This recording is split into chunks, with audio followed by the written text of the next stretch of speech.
¿Qué tal? ¿Cómo están? Buenas noches. Estamos en vivo y en directo, 20:59, 29 grados la temperatura en Asunción, como cada domingo por Unicanal. También estamos por el 13 y está con nosotros Eduardo Pipo Dios Kostianowski. ¿Cómo estás? Como invitado. ¿Qué Como tal? invitado. Gracias por invitarme, Jorge, No, a tu programa. Cuando quieras. Quiero lanzar mi candidatura ahora. ¿A qué? A Miss Turismo. Quiero al Mundial. ¿A dónde? Bueno, al mundial me quiero ir. Pues sí. Me quiero al Mundial. Ah, me ha sido gusto al Mundial por la tele. No sé. Dice que no hay ningún pasaje para irte ni si te querés ir en colectivo, no hay. Pero bueno. Bien, contento. Hoy ya pude ver en el editorial de ABC que está preocupado por la deuda, de que estamos en situación de pago, se despertaron después de 4 años y medio. Quiere decir que estamos en el buen camino, a poquito. Hay unos datos peligrosos, o sea, no peligrosos, hace rato, ¿verdad? No es porque mencionaste el editorial de ABC. ¿Por qué nosotros pagamos tan caro por kilómetros de rutas asfaltadas?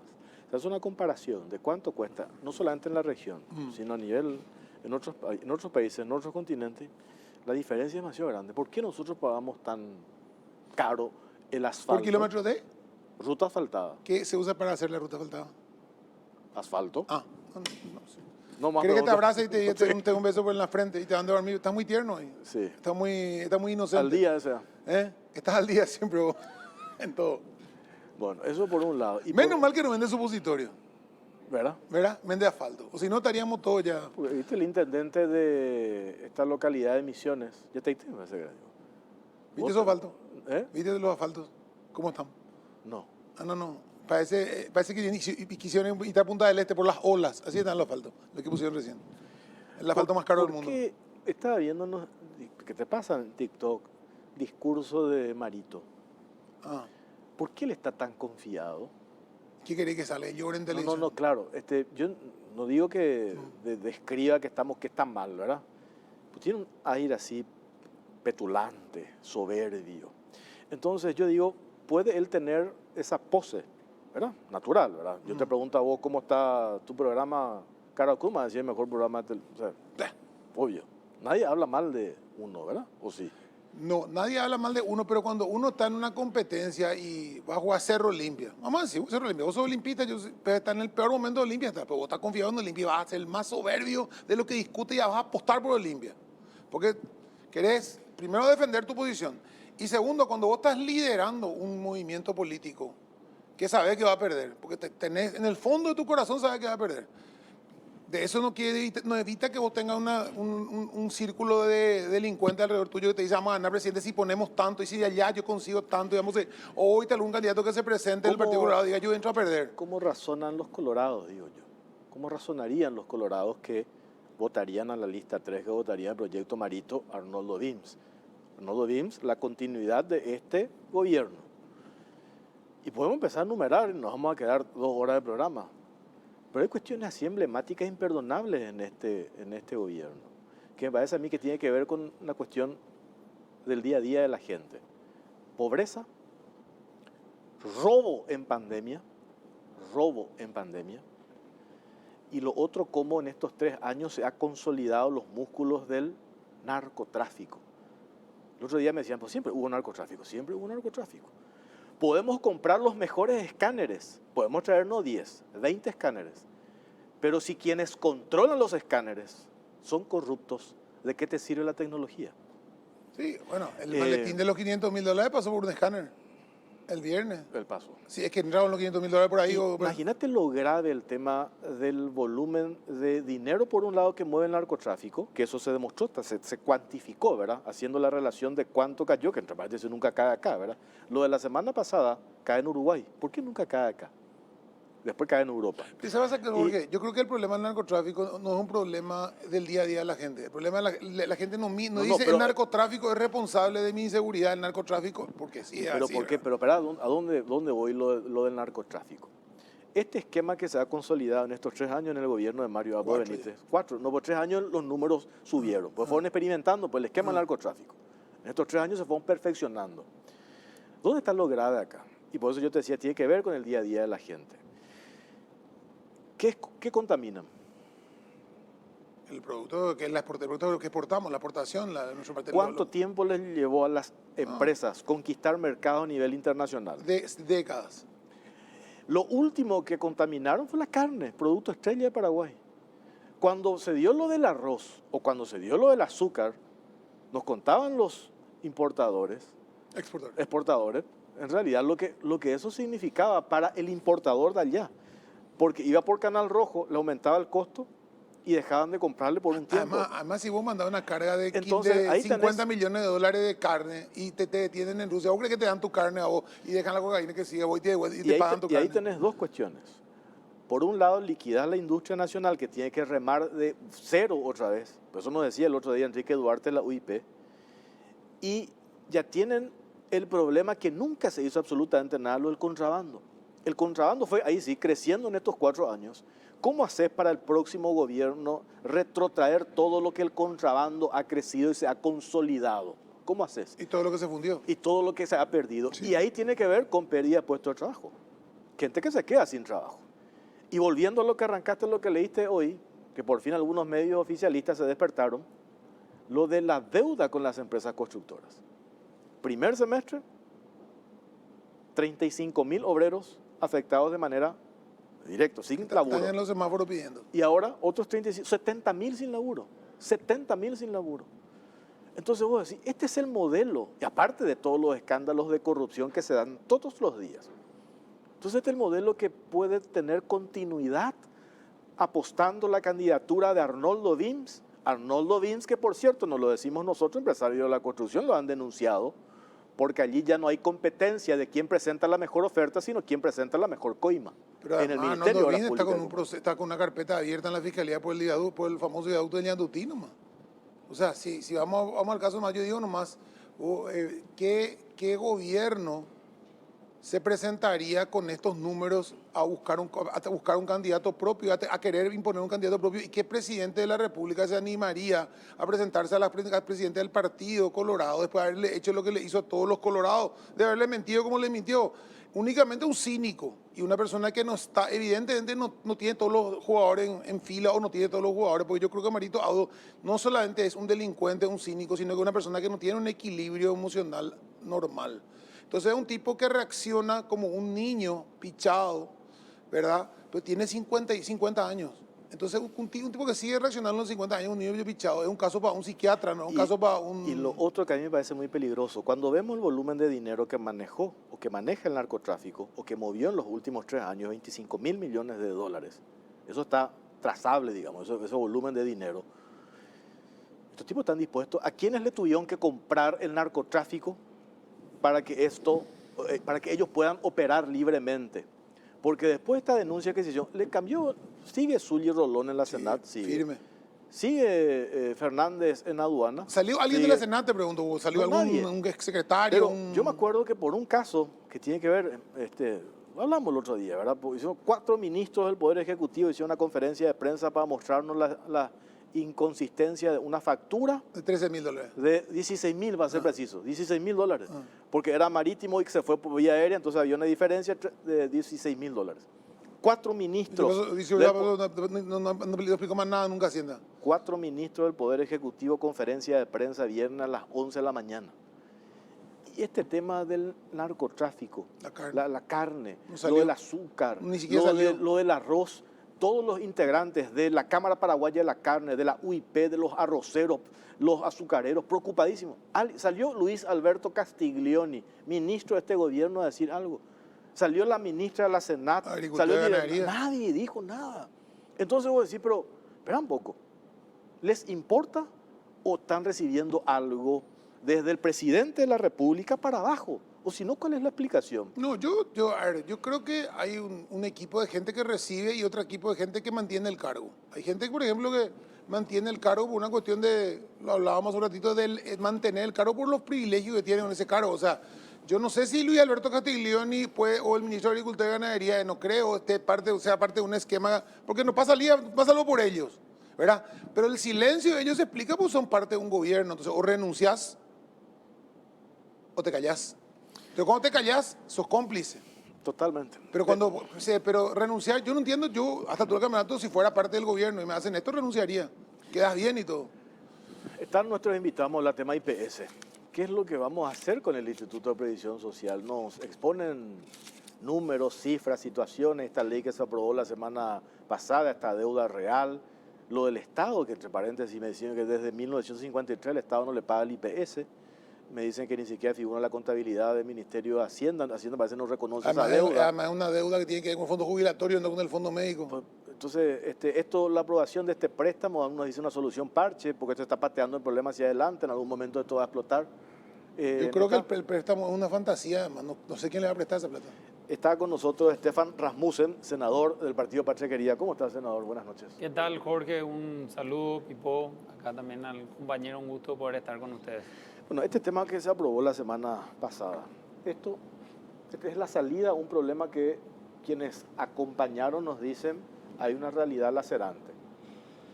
Medicamentos que hay en stock para 10 días. No podemos dejarle sin medicamento a esta gente. Ese hecho, ese argumento justifica la aprobación de este préstamo.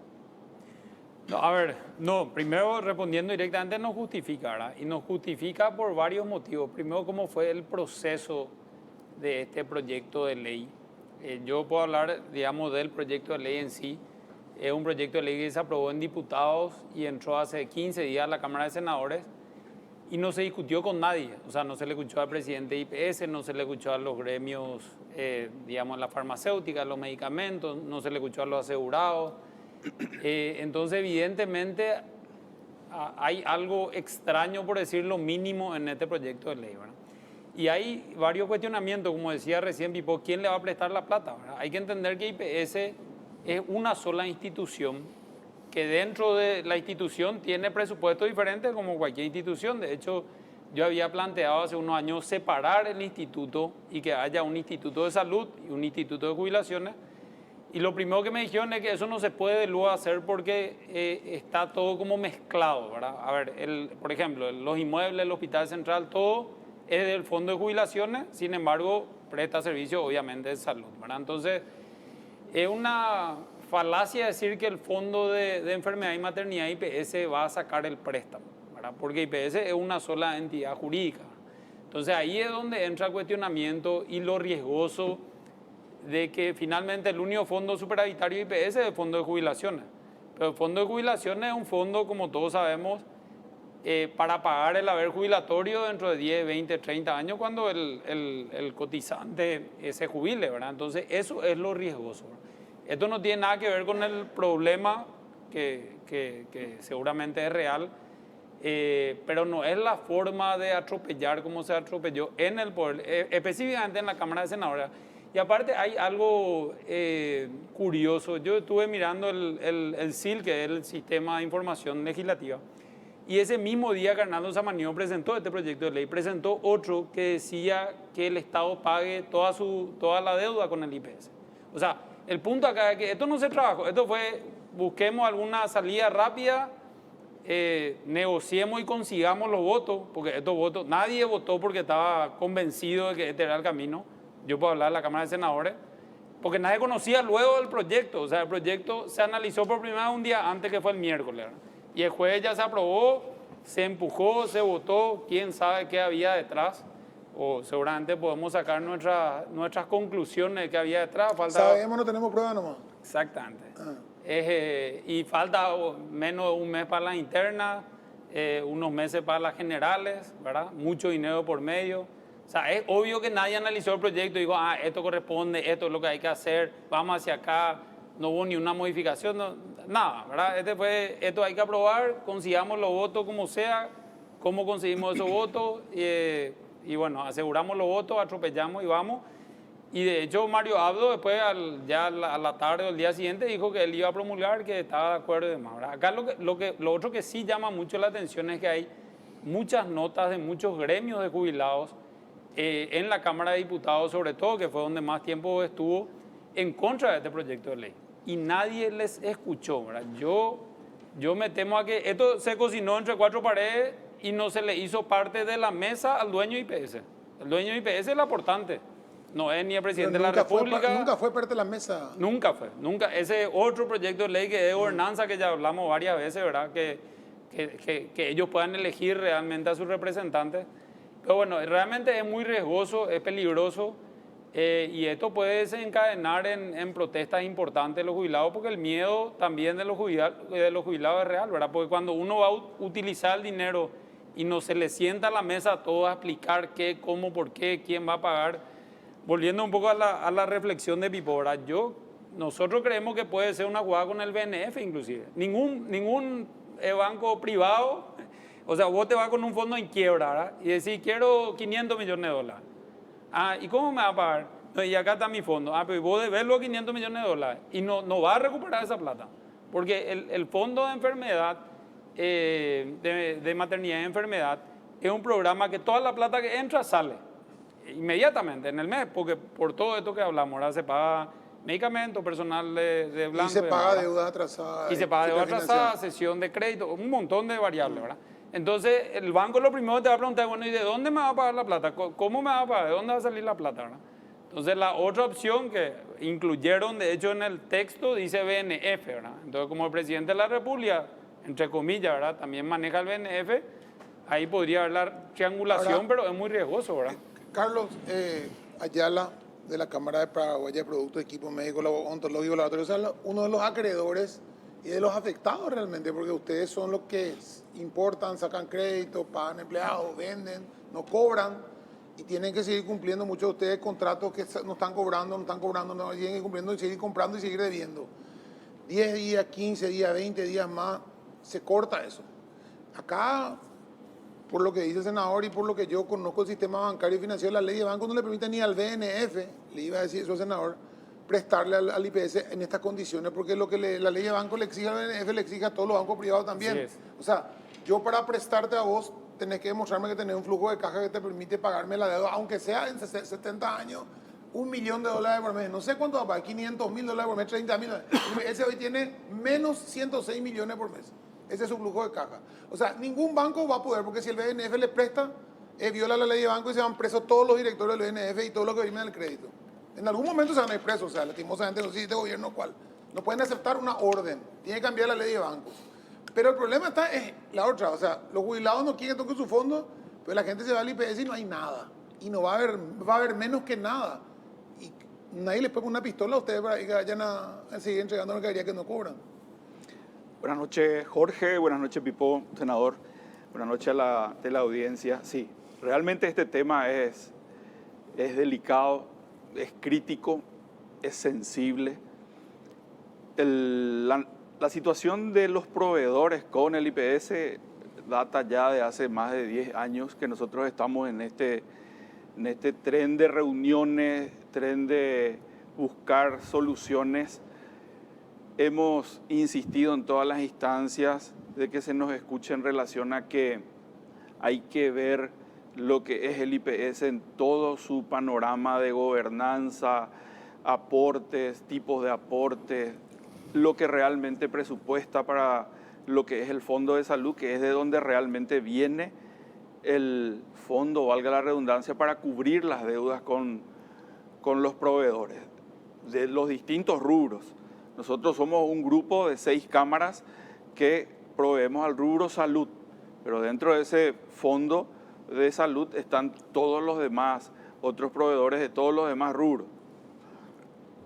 Lo que ahora está ocurriendo, yo celebro, entre comillas, el hecho de que creo que esto amerita de que haya una mesa técnica, pero tiene que ser técnica, en donde se sienten todas las bases, se aglutine toda la información y que expertos en el tema puedan ilustrarnos, porque nosotros los proveedores estamos esperando solución.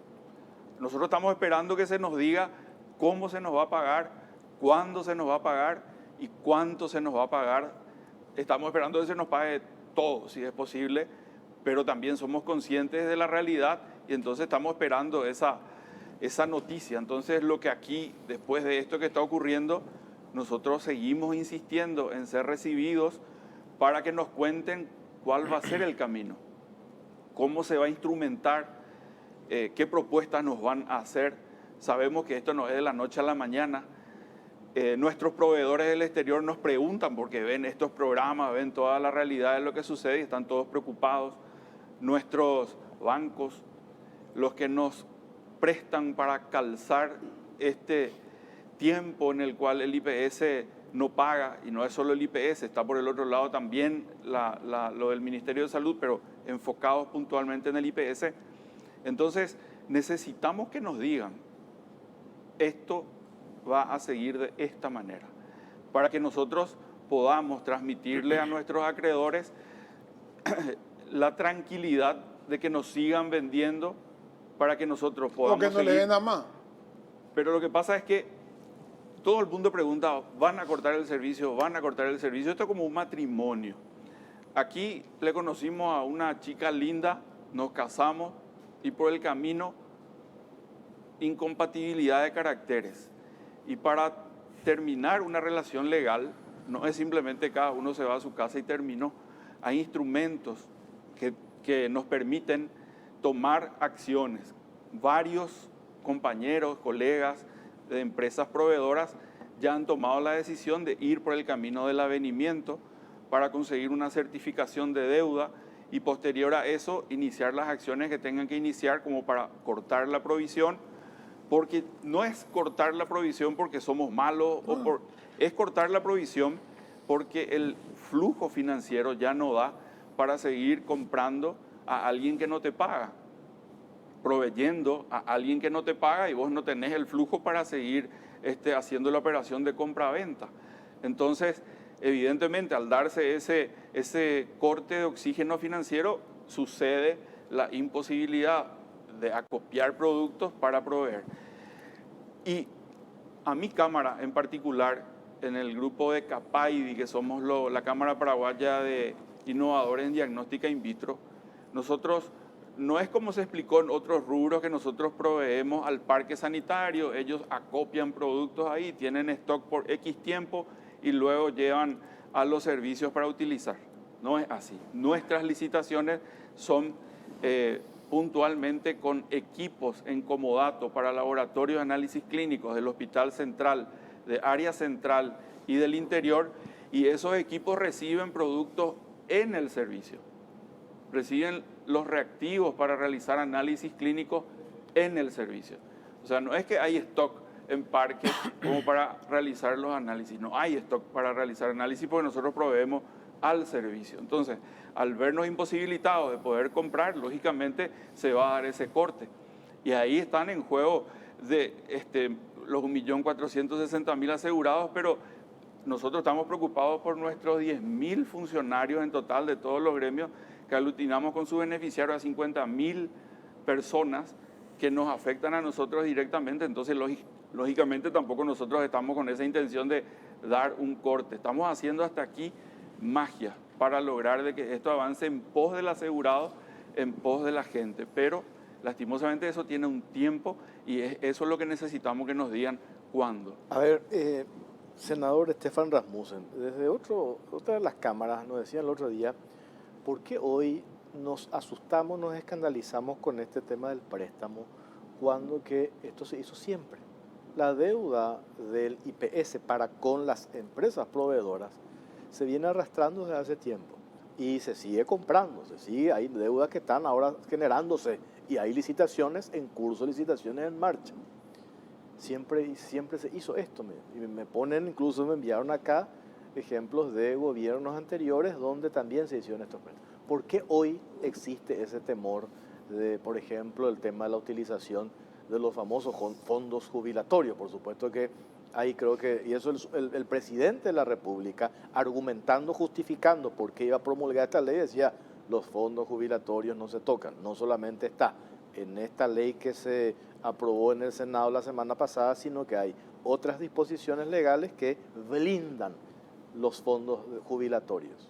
Sí, a ver, bueno, hay varias cuestiones ahí, Jorge, ¿verdad? Lo primero es que efectivamente el IPS y el Consejo de Administración va teniendo, ahí la primera pregunta, ¿verdad? ¿Cómo tienen la deuda? Porque el IPS está dentro del presupuesto general de la Nación, ¿verdad? O sea, el IPS forma parte del dinero público, digamos, por más que no sea dinero público, porque el Estado aportó casi nada hasta ahora, por más que en la Carta Orgánica hace 70 años dice que tiene que aportar, sí, le debe cerca de $500 millones. Y esa era la lógica del presidente de la República, designe al presidente de IPS, ¿verdad? Pero encima no aporta, como bien decían, no está en el pasivo de Hacienda, no está en el activo de IPS, y sin embargo el presidente de la República de turno maneja IPS, ¿verdad? Entonces ahí, como decía Carlos, acá hay que hacer una mesa técnica, es cierto. El problema es que IPS se maneja como un ministerio, no se maneja como una institución de la parte obrera patronal. Se maneja como si fuese, que también obviamente los ministerios se deberían manejar mejor, ¿verdad?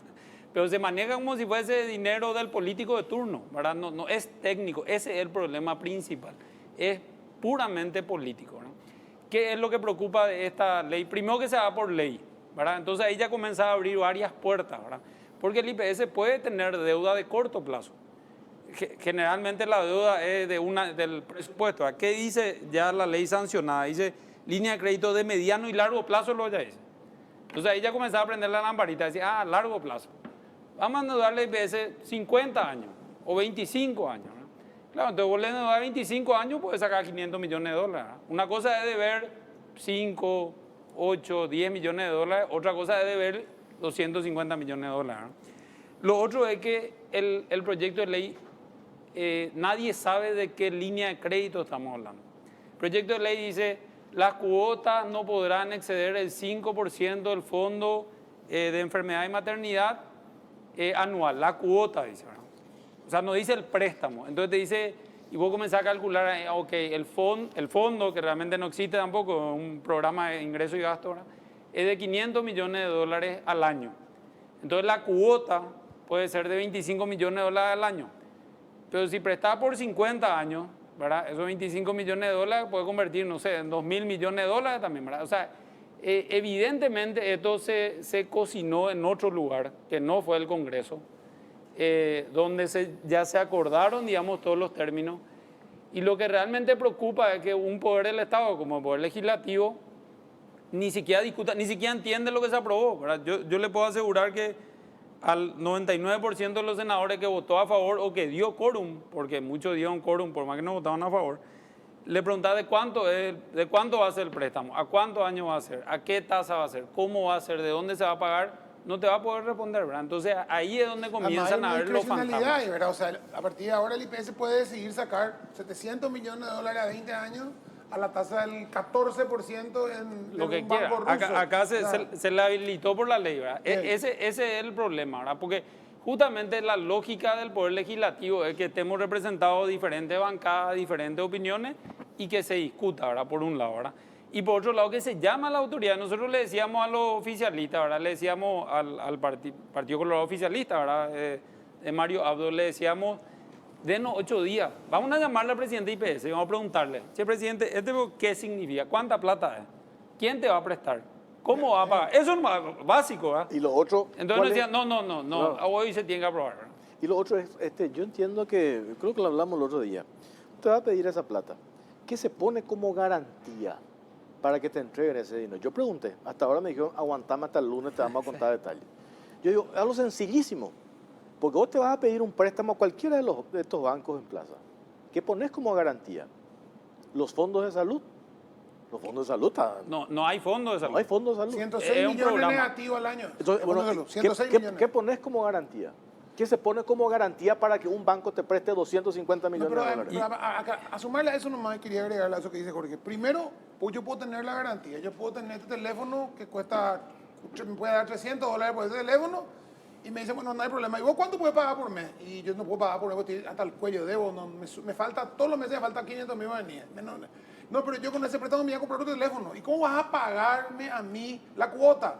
No, pues te dejo mi teléfono, yo no quiero tu teléfono, yo quiero que vos me pagues, porque el banco, cualquier banco, sea el BNF, sea el banco privado o el Banco Nacional o extranjero, quiere recuperar su plata, no quiere una estancia del IPS en Capibarí, no quiere un edificio del IPS en la calle Palma, no quiere el hotel de San Bernardino, quiere la plata que le prestó más los intereses.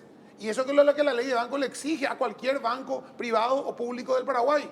Entonces, ningún banco privado o público Paraguay está autorizado a prestarle a una empresa que te dice que yo tengo todos los meses 106 millones negativos en mi flujo de caja, ni un centavo. Entonces, es una fantasía, porque no va a conseguir nadie que le preste ese dinero si no le da garantías reales de otros fondos. Y esos otros fondos son supuestamente, no pueden ser enajenados ni pueden ser hipotecados. Entonces, el presidente de la República dice, no se van a tocar los fondos jubilatorios. Si yo le digo al banco X o al BNF, ¿quién va a garantizarme el pago? En fondos jubilatorios a mí me entran todos los meses 400 palos que te iba a pagar de eso a vos, 25 millones de dólares por mes, en 10 años te pago todo. En 5 años te pago todo. Estoy usando esos fondos, que no son para eso. Estoy desfondando, estoy garantizando eventualmente con una propiedad que es de ese fondo jubilatorio, porque ese es el que tiene las propiedades. Entonces, es una fantasía. O sea, yo no entiendo hasta ahora quién es el banco fantástico que le va a prestar 250 millones de dólares con una garantía que no existe. No tiene garantías, no tiene flujo de caja. No ser, es un cliente categoría 5 el IPS. No, ahí es lo que iba. A no ser, ¿quién dijo que no tiene garantías? ¿Qué pasa si pones como garantía los fondos jubilatorios? Y ese es el riesgo. A ver, y ahí hay justamente... El presidente dice que no se toca el fondo jubilatorio. No, pero no se va a tocar, se pone como garantía. No, eso tocar. Pero ahí ya está tocando, o sea, tocando. justamente, pero ese... Y voy más con el tema de manejar como un ministerio, ¿verdad? Lo bueno, entre comillas, del ministerio, que se maneja políticamente, es que vos podés fundir el ministerio, pero tiene un techo. El IPS maneja dinero de terceros. Eso es lo que, de terceros a futuro, ¿verdad? Son dinero a futuro. Entonces, el IPS hoy está administrando 1.000 millones de dólares, 1.500 millones de dólares, que tiene que rentabilizar para que dentro de 10, 20 o 30 años, el que está aportando hoy vaya y cobra su haber jubilatorio. Eso es lo peligroso. Entonces, cuando, claro, vos le das al político 1.500 millones de dólares y dice, ¿cómo yo dentro de 20 años sé dónde voy a estar? Pero hoy necesito la plata, ¿verdad? Entonces, es por eso que es tan importante poder abroquelar este tema de los fondos jubilatorios y no los fondos jubilatorios. Y respondiendo a tu pregunta, Jorge, no hay otra garantía. Los inmuebles están todos a nombre o sea, están todos bajo, digamos, el fondo de jubilaciones. Por eso que cuando yo planteé, armemos dos institutos dentro del Paraguay IPS, Instituto de Salud e Instituto de Jubilación. Entonces no puede, porque es una entidad, serían entidades diferentes. Hay una nota de la ASOBAN firmada por el presidente de la ASOBAN, Beltrán Maqui, que nos llegó el jueves de mañana cuando estábamos discutiendo, que decía esto, decía, la nota ASOBAN firmada decía, el patrimonio y el activo de IPS es uno solo, es una persona jurídica. O sea, vos no podés, es indivisible. Este papel sí, pero este otro no, ¿verdad? Cuando firma el presidente de IPS, y ustedes dijeron, alguien se va a ir preso probablemente si esto se hace mal, ¿verdad? Cuando firma el presidente de IPS, está firmando en nombre de IPS, ¿verdad? Entonces, pero otra vez, lo que llama la atención es cómo se atropella. Porque nosotros no podemos sentar, podemos encontrar inclusive soluciones. Yo estoy totalmente de acuerdo con Carlos que acá hay que buscar soluciones, clarísimo, ¿verdad? Pero cuando la solución es atropellar porque hay otras conversaciones detrás, entonces obviamente se prenden todas las alarmas, ¿verdad? Tengo que hacer una pausa cortita a la vuelta, seguimos hablando sobre este tema, ya venimos. Bueno, viaja tranquilo con Banco Baza, pagando hasta en 12 cuotas sin intereses con tu tarjeta de crédito en toda la agencia de viajes del país. Banco Baza, cuando quieras estamos. Venía a Bristol porque arrancó el Black Friday con las ofertas, con las cuotas más bajas en todos los productos, la mayor variedad en televisores, celulares, notebook, aires, split, heladeras, lavarropas y mucho más. Y como si fuera poco, con tus compras participas de los 1.000 millones en premios. Escucha esta super oferta. TV Win Smart de 43 pulgadas Full HD. Precio normal, 18 cuotas de 317.000 guaraníes. Ahora, solo 18 cuotas de 194.000 guaraníes. Bristol, la mejor casa de electrodomésticos del país.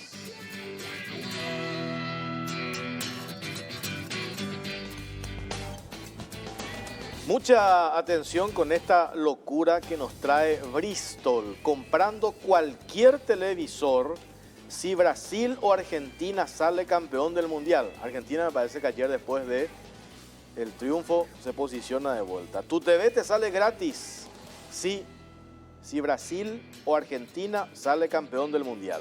Tu TV te sale gratis. Además, con los mejores precios y participás de la promo 1.000 millones en premios. Anda ahora mismo a comprar tu televisor porque esta promo es una verdadera locura y debes aprovecharla. Bristol, la mejor casa de electrodomésticos del país. Esto me pone acá una economista, dice, aunque no se ponga, Estefan, esto que estábamos hablando, senador, aunque no se ponga como garantía, es parte del patrimonio de IPS. Si IPS deja de pagar, vienen a buscar sus bienes para embargo. No está separado esto, esto Claro, que explicábamos Claro. recién. Y aparte, yo Uy, Bueno, yo justamente estaba hablando con gente del Ministerio de Hacienda el jueves. ¿Seguimos? ¿Se escucha? sí, se escucha. Ya. Justamente para entender esto, ¿verdad? Se dice, no, es inembargable, esto, lo otro. Y a mí me decían, desde el Ministerio de Hacienda me decían, eso es relativo en el sentido que, como decía acá Carlos, ¿verdad? Vos te vas a la justicia y te vas contra tu crédito, ¿verdad? Y te vas contra el embargo y después vas a discutir si la ley, si no la ley. Pero esto no es una cuestión de que, a ver, hay leyes que el propio sector privado, con razón, declararon inconstitucionales, la Corte le dio la inconstitucionalidad y siguió el proceso. O sea, Sí. esto no es que vos decís, no, hay una ley que dice que esto es, y Exactamente. esto no existe. No, Me el expli- Poder ese- Judicial ese- corre en paralelo, ¿verdad? Entonces, si yo digo, Claro. vos me vas a dar 250 millones de dólares, yo firmo en nombre de IPS, ¿verdad? Pero no tengo ni una responsabilidad. Nadie me puede cobrar nada, nadie me puede mandar. Eso es utópico. Son inembargables. Esa es la ley que salió que tiene una buena intención, pero como vos decís, si yo me voy a una inconstitucionalidad a la Corte, puedo perder en la Corte como IPS y me embargan. No es que está en la Constitución que los bienes del IPS son inembargables, que ahí podríamos estar tranquilos. Una ley tiene todo el derecho de ser atacada, modificada, lo que sea. Aparte de voluntad de IPS sacar el dinero. O sea, si vos te vas al banco y decís, yo quiero 150 millones de dólares y le obligo al IPS a pagar, entonces el banco, o si no, ¿qué banco te va a prestar la plata? Si vos, bueno, te da la plata, pero si no me pagas, no importa. Hay una ley que dice que es inembargable. Eso es absurdo, ¿verdad? Entonces, eso corre por cuenta, y esto es contra todo el Estado. O sea, como decía acá Carlos, vos haces tu deuda certificada y le mandás al Estado. No. ¿Va a ganar o no va a ganar? Esa es otra discusión. Pero que podés embargar. De que hecho, podés- hoy en día lo que ellos le deben, ellos pueden embargarle al IPS. Pueden Claro llegar a que embargar. van a, como dijo, ¿verdad? Van a comenzar el proceso judicial, ¿verdad? ¿En qué va a terminar? No sabemos, ¿verdad? Claro. Pero es utópico decir, Claro. entonces, pues, ¿quién te va a dar plata si vos decís, yo, o sea, eso pues ya es ser irresponsable, ¿verdad? Vos me vas a dar algo a mí, Jorge, pero vos sabés que no me podés reclamar de ni una manera. Eso pues es Claro. absurdo, ¿verdad? Carlos, ¿querías explicarlo la sesión de ¿cómo es que le llaman? Sesión de deuda. Sesión de sesión deuda de que hacen con los bancos. ¿Cómo eso es? Ya que estamos hablando, antes que nada, para aclarar nomás, todos los gremios categóricamente decimos que los fondos jubilatorios son sagrados. Nosotros en ningún momento estamos de acuerdo a que se mencione siquiera utilizar los fondos jubilatorios. Eso es categórico Sí. y quería reafirmar.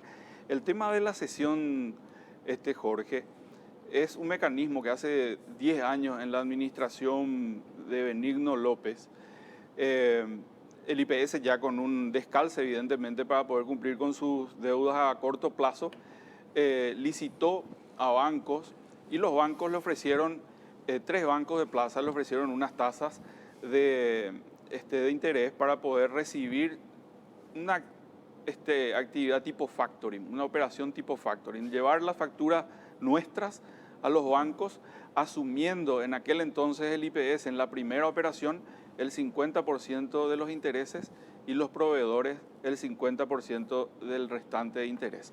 Eso después, a las siguientes operaciones, ya la segunda, tercera y cuarta y siguientes, ya el proveedor asume el 100% del costo financiero, pero el costo financiero de aquel entonces, que estaba una tasa del 4,5%, 5%, dividido 2 entre IPS y nosotros, que todavía era aceptable. De hecho, ¿cómo nosotros vamos a aceptar luego pagar el costo financiero de alguien que nos debe? Pero bueno, acordamos y entramos en la negociación. Actualmente las tasas están por encima del 10, 12, 13%. Es imposible aceptar una operación de cesión de deuda, por lo cual el IPS tampoco ya tiene condiciones de endeudarse a corto plazo. Si el Fondo de Salud ya tampoco tiene la disponibilidad y el oxígeno financiero de poder seguir tomando deudas a corto plazo con los bancos, que son, ellos toman a 24 meses con los primeros 6 meses de gracia y a partir de ahí comienzan a devolver el capital sabiendo que los intereses asume el 100% los proveedores, que ya de hecho al acreditar en la cuenta del proveedor se descuenta el 100% del costo financiero. Acá dice, no se olviden que a pesar de que hay deudas legítimas que deben honrarse, hay muchas que no lo son y saltaron eso en un informe de la Contraloría General de la República. Aparte de eso, hay que limpiar, por supuesto, la deuda, hay una deuda real que existe porque se proveyó, etcétera, etcétera. Algunos cuestionaron incluso que hubo sobrecosto, esa es otra historia, no se cuestionó en su momento, esa deuda existe, pero me dicen que hay que limpiar esos números porque hay deudas que no lo son. Y lo otro que parece básico, ¿verdad? Vos te vas a hacer un préstamo, te van a pedir garantía. Lógico, ¿verdad? Por eso yo insisto, perdón que insista con el tema de la garantía. ¿Qué es lo que vamos a ofrecer como garantía? ¿Cuál es el banco que te va a prestar? La garantía y el banco que te presta lo va a hacer porque sabe que la garantía real está donde está la plata. Está en un solo lugar, ¿verdad? Porque fondo de salud deficitario. Fondo de salud no, está muerto fondo de salud. Además, un tema de contabilidad interna no es un problema, no es un tema societario. O sea, la empresa IPS, no sé cuál es la figura jurídica, no sé si es una empresa mixta o qué cuerno, cuál es la figura que se usó. Tiene un solo patrimonio. Eso es lo que te dicen nuevamente. Hay un solo patrimonio. Que ellos después dirían, esto es de Juanito, esto es de Pedrito, esto es de Perengano, y después venga el juez y diga, no, esa parte no puede embargar, eso no existe. Pero está en un programa interno como así, como Claro. decir, Ministerio Obra, esto vamos a destinar acá, esto vamos a destinar. O sea, dentro del clasificador presupuestario hay un programa, ¿verdad? Un programa. Sí, es como que te digan, te puedo embargar tu heladera, pero no te puedo embargar tu televisor. Y acá- es contable, ¿verdad? Y acá todos coinciden, a ver, Estefan, vos tenés tu proyecto de gobernanza, de todos estamos de acuerdo, sin ninguna duda. Todo menos lo político. Claro, pero ¿qué es lo que tenemos que hacer nosotros que aportamos en el IPS y que, no sé, a lo mejor vos 2 años más ya te jubilás, yo tengo 20 Estoy todavía. esperando. ¿Por qué el Estado no paga? ¿Por qué el Estado no paga? ¿A quién tenemos que ir? ¿Dónde tenemos que manifestarnos nosotros para que el Estado le pague los 500 millones de dólares al Instituto de Previsión Social? ¿A quién le tenemos que pedir? Por eso justamente yo digo que la mejor solución que yo veo es que el Estado se endeude una mancha más al tigre Y ahí está lo que a digo, 30 años ahí está. y que le pague con eso, O ahí le está paga la deuda un IPS. proyecto que nos decía el otro día el abogado, nuestro amigo Oscar Tuma, que creo que cuando estaba como diputado había presentado. Tanto hablamos, perdón que mezcle, ¿verdad? Pero hay que buscarle por una salida a esto. Tanto hablamos de los fondos socioambientales de Itaipú y que destinamos gran parte de eso, no sé, para comprar pollitos, para comprar esto, para ayudar a un amigo, a un correligionario, lo que sea. ¿Por qué no vemos la manera, una iniciativa parlamentaria de utilizar parte de esos fondos socioambientales, no sé cuántos millones de dólares, y vamos ajustando y calzando para disminuir la deuda que tiene el Estado paga con el IPS? Una salida de esas hay que Hay plantear, otro me parece. A problema ver, también, senador, sobre que el punto. ahí nomás, antes de terminar, Sí. hay una cosa que tengo clara también. El problema IPS le afecta menos del 10% de los paraguayos. ¿Cuánta gente hay en IPS? El 12%. 20%, cerca del 20% de la población con Yo digo también, cuando hablamos de los fondos de ITIPU, es del 100%. O sea, a No, mí me afecta. pero- A mí, yo soy parte interesada porque yo soy aportante de IPS, ¿verdad? Y no soy aportante y no saco nada de IPS. Pues la deuda del Estado existe. Esa Claro, deuda es pero real. o sea, yo te digo, cuidado, el Estado tiene que pagar la deuda de IPS, sí, estoy de acuerdo, pero yo creo que tiene que ser, la solución pasa por ahí, no hay otra. A ver, yo creo que hay dos cuestiones después de trabajar más de 4 años en estos temas. ¿Verdad? Lo primero es que hay que mejorar, hay que despolitizar IPS. Ah, bueno, Porque mientras nosotros, es la misma historia de pagar más impuestos, pagar los mismos impuestos. ¿Verdad? Mientras uno pague más impuestos, en este caso, mientras IPS se siga manejando políticamente, partidariamente hablando, ¿verdad? No políticamente de política pública, ¿verdad? Como se maneja, el dinero no va luego a alcanzar, ¿verdad? Y el otro problema que tiene IPS, que es real en su fondo de enfermedad y maternidad, es que hay un porcentaje muy pequeño, digamos, de enfermedades catastróficas que absorben gran parte de los recursos, que también es cierto, ¿verdad? Entonces eso también hay que hablar, porque si no solucionamos ese problema, ¿verdad? Va a seguir faltando el día a día y se va a prestar servicios. Entonces yo creo que ahí hay, y yendo un poco a lo de las binacionales, ¿verdad? Hay una ley que ya está vigente hace muchos años que no se aplica, que es la ley del FONARES. El FONARES es un Fondo Nacional de Enfermedades Catastróficas, que eso tiene que funcionar, o sea, eso tenemos que hacer como política pública. No puede ser que nuestros conciudadanos se tengan que ir a Clorinda o se tengan que ir a Foz de Iguazú y ahí resulta que tienen todos los servicios de todas las enfermedades catastróficas y acá no tienen nada. En el sistema público estoy hablando, ¿verdad?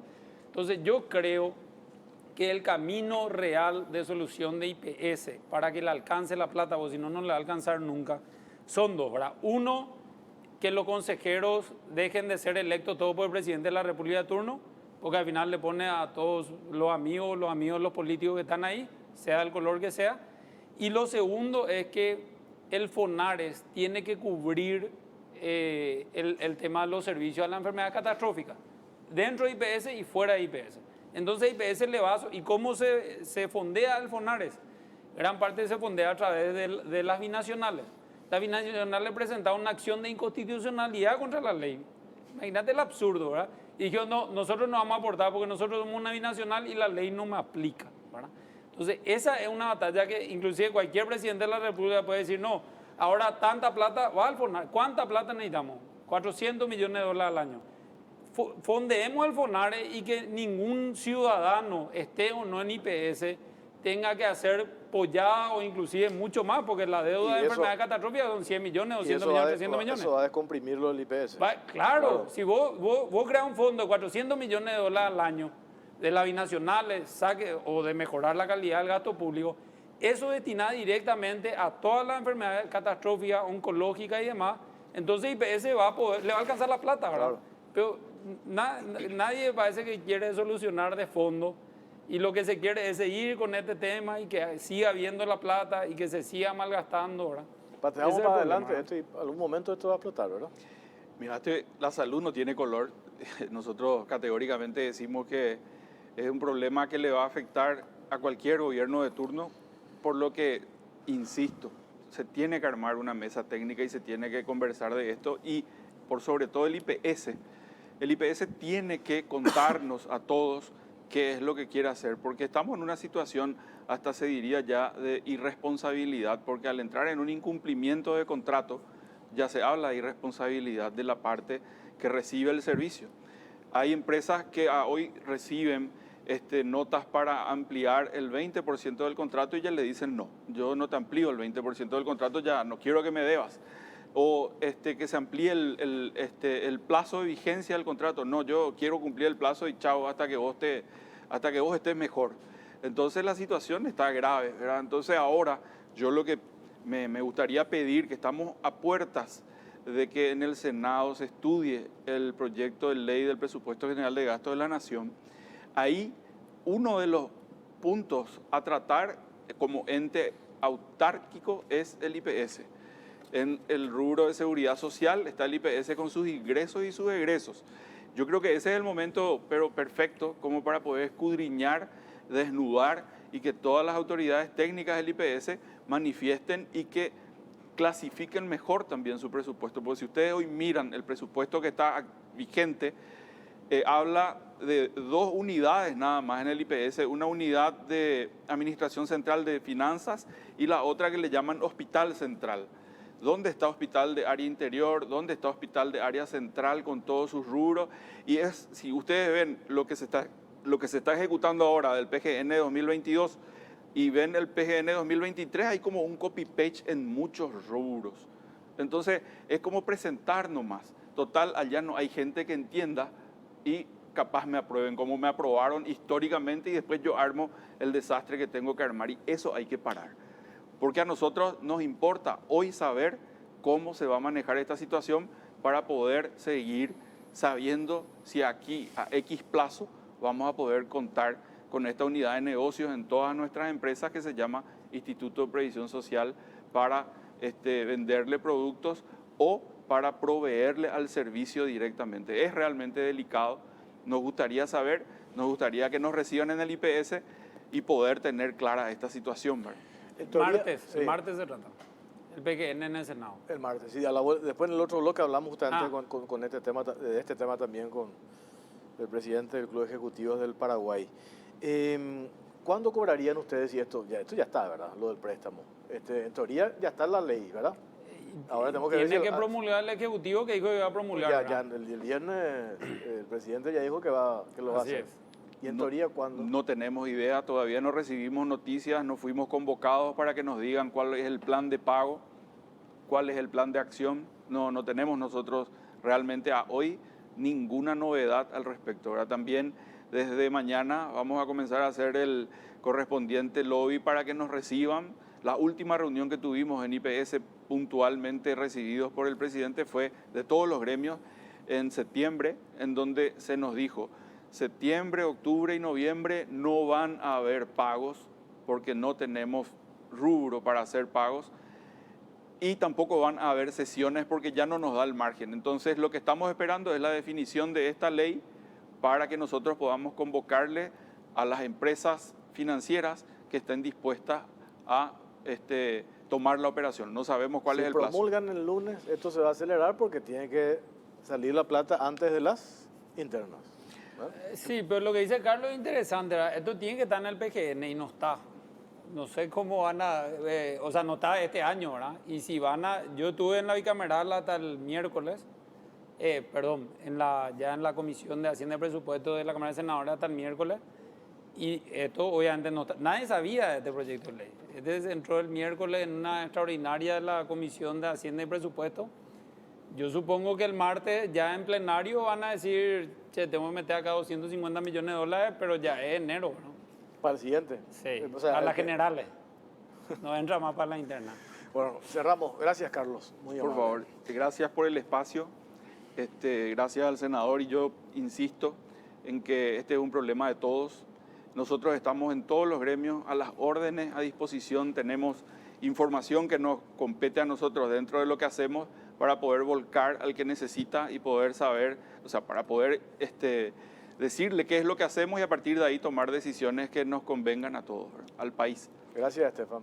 Gracias por la invitación y bueno, a las órdenes para seguir conversando y sobre todo contarle un poco a la ciudadanía estos temas que son bastante complejos, pero son de interés ciudadano, ¿verdad? Porque finalmente IPS, que muchos aportan todos los meses, como decía Pipón, no reciben ningún servicio a cambio, ¿verdad? A propósito del 18, las internas, vos estás, Patriquería, lista 8, ¿qué opción?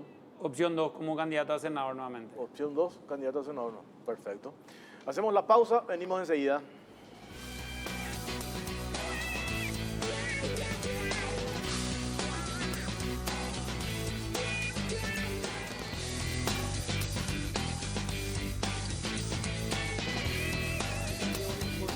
Seguimos en Cara o Cruz, estamos en vivo y en directo. Está con nosotros Jaime Egues, presidente del Club de Ejecutivos del Paraguay. ¿Qué tal, Jaime? ¿Cómo estás? ¿Cómo estamos? ¿Cómo estamos, Jorge Pipo?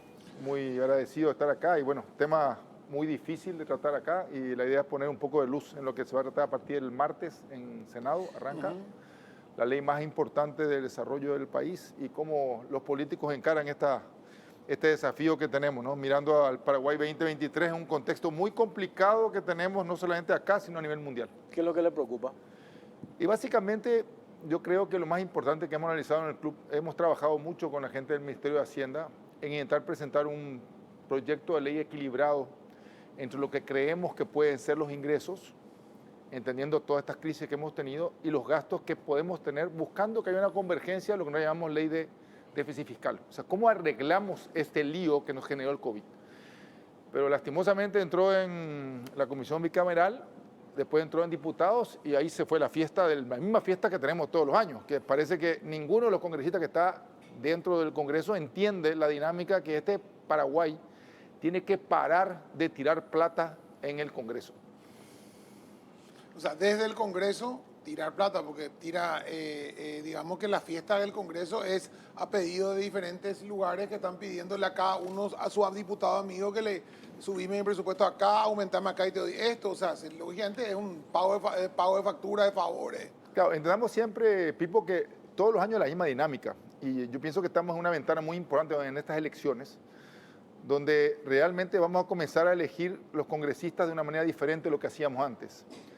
Acá va a ser muy importante porque vamos a poder señalar con el dedo a aquellos que no entienden esta dinámica, como está diciendo. Si yo favorezco intereses particulares y en cierto modo agendas particulares, porque tengo un grupo de interés que creo que me va a votar, estamos perjudicando a toda la ciudadanía. Si ustedes analizan, básicamente es ridículo. No puede ser que dentro de lo que se planteó en diputados hayan aparecido 1.300 cargos, que haya aparecido una nivelación salarial se plantea aumentos transversales de 500.000 guaraníes para todos los funcionarios de salud. ¿Dónde está el plan de carrera? ¿Dónde está el tema meritocracia? Con todo lo que hemos hecho. Solamente ese 500.000 guaraníes representa 43 millones de dólares más que nadie sabe dónde va a salir. Esto es diputados. Entonces la pregunta que yo le hago a la gente es, dejen de hacer los aumentos generalizados. La rigidez del presupuesto, para que entienda todos los ciudadanos que nos están mirando, está relacionado con básicamente tres grandes cosas, ¿no? Que son salarios, pago de deudas, que nos hemos endeudado extraordinariamente, y lógicamente cómo manejamos el fondo de jubilaciones, que está también en gravísimos problemas, que es la plata que ponemos para que se jubilen los empleados públicos cuando usted, ciudadano, del lado privado, no tiene acceso a la jubilación. Pero esa dinámica de hacer crecer este monstruo inoperante que tenemos ocurre cada año dentro del Congreso. Es como si todos se pusieran de acuerdo para hundirnos cada vez más. Yo no he escuchado hasta ahora una sola vez en la Comisión Bicameral, una sola vez en el Senado, alguien que salga y diga, tenemos que achicar el Estado. Tenemos que comenzar a hacer, por ejemplo, gran mérito del Banco Central. Por cada funcionario que tiene que entrar, tienen que salir 2. Eso ha permitido que el Banco Central, de 1.300 funcionarios, haya pasado en casi 10 años a tener apenas 652, 653. Me puedo equivocar un poco. Pero esa lógica de entender que tenemos que ser más eficaces tiene que instalarse. Y este es un modo de instalar a nivel de votación, o sea, a nivel de mirar, porque si continuamos con esta lógica, su impuesto, señores, va a comenzar a subir. Si usted sube el impuesto, va a tener que trabajar más, pero no solamente para su beneficio, pues cada vez que gastamos más en el Estado, recibimos menos. ¿O ustedes qué piensan que desde la reforma tributaria hemos conseguido un tremendo nivel de ingreso, pero hemos multiplicado por 8 el nivel de gasto? Vos, Pipo, tenés mejor servicio de salud ahora, cierto, en el COVID comenzamos a mejorar algo la cantidad de posiciones, pero hemos conseguido una mejora en la educación. Estamos con los chicos con gravísimos problemas de aprendizaje. Lo del COVID no mejoramos por la recaudación y para achicar el Estado, no nos damos 1.600 millones de dólares. Digamos que tenemos más cuartos de terapia intensiva, digamos Sí, que pero tenemos digamos, o para sea, lo que digo nomás es que no es que la salud mejoró porque mejoró la recaudación, mejoró el gasto, mejoró porque hubo una urgencia. Totalmente. Y se nos endeudamos 80 y pico % más de lo que teníamos de deuda. Totalmente. Este tema que mencionaste nomás también, lo del aumento salarial igual para todos. ¿Cuál es la motivación para que ese funcionario público, que haga un esfuerzo? Porque va a haber uno que hace un esfuerzo diferente al resto. ¿Cuál es su motivación? No, Si al final el otro que planillea, que no viene a hora, que rinde lo mínimo, va a recibir exactamente lo mismo. Entonces, ¿dónde está la profesionalización de la carrera del servicio público? acá vamos a rescatar algo. Acuérdense que casi ninguno de estos incrementos se realiza a partir de la cartera técnica del Ministerio en este caso, del Hacienda. Se realiza siempre en entorno político dentro del Congreso. Y esto obedece a una lógica de los sindicatos, obedece a un tema de un pase de favores que se generan en determinados diputados, determinados senadores, e impulsan ese tipo de cosas. Hay una ley de reforma del servicio civil que promociona la meritocracia dentro de los funcionarios. Y yo creo que, a ver, mi opinión personal es que dentro del funcionamiento del Estado hay grandes personas y grandes profesionales que están un poco desilusionados de saber, así como vos decís, que cualquiera que no hace el esfuerzo recibe el mismo beneficio. Entonces es importante entender de que tenemos que dar paso a estas reformas que encima son exigidas por la parte de calificación para que lleguemos al tan ansiado nivel de inversión de Paraguay. La reforma de la caja fiscal, misma cosa, ¿no? Tenemos un problema de la parte de jubilaciones que nos trae muchísimas pérdidas cada año. Pero entendamos que, vuelvo a decirte, yo pienso que hay que concentrarse un poco en instalar en el Congreso este punto.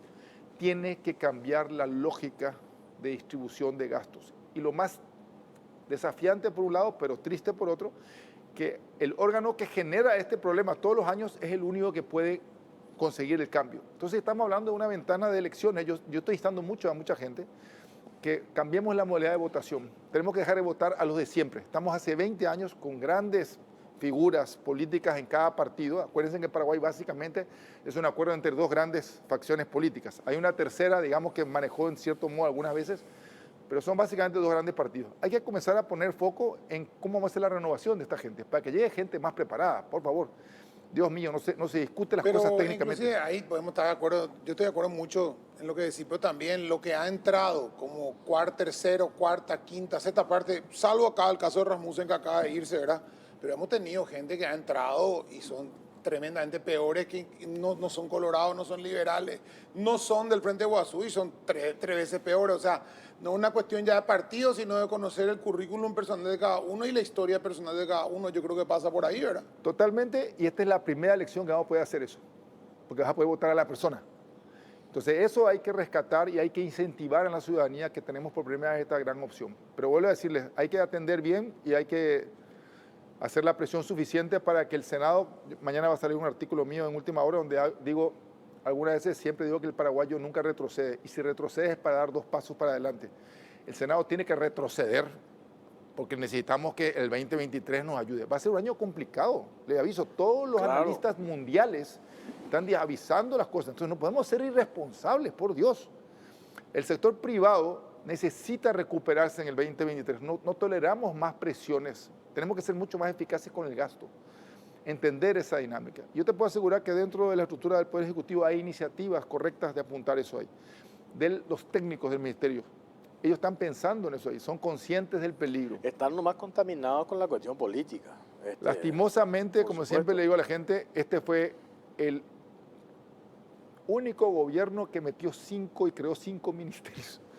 O sea, crecimos una vez, nunca antes habíamos tenido tanta gente, tanta estructura de todo. Los resultados no sé si están a la vista, yo siempre digo que hay que mirar las cosas, pero la lógica es que el Estado no puede crecer más. Tenemos que achicar ministerios, achicar estructuras y volver el concepto de Estado del punto de vista de meritocracia. Yo rescato un concepto que siempre lo sostengo. Mientras menos tienes, más te vuelves eficiente. La lógica de Paraguay es que todo el día le damos cada vez más y cada vez nos volvemos más ineficientes. Claro, lo que pasa es que entramos en una cuestión, yo siempre digo a los sindicalistas de repente de las empresas del Estado, dicen, vamos a pedir 500.000 guaraníes más para el Ministerio de Salud cada uno. 500.000 guaraníes para un tipo que ya gana los 14, 15 o 16 millones de guaraníes es una gota de agua que le viene y le va. Pero a él le van a dar 500 y al que gana 3.500.000 le van a dar 500, que le cambia la vida al 500. Totalmente. Entonces, démosle al que le cambia la vida al 500. Y al tipo, digámosle, hermano, voy a ganar 16 millones, voy a ganar 20 millones, voy a ganar 14 millones, voy a ganar 12, voy a tener 3 sueldos en tal lugar, voy a no necesitar esta plata.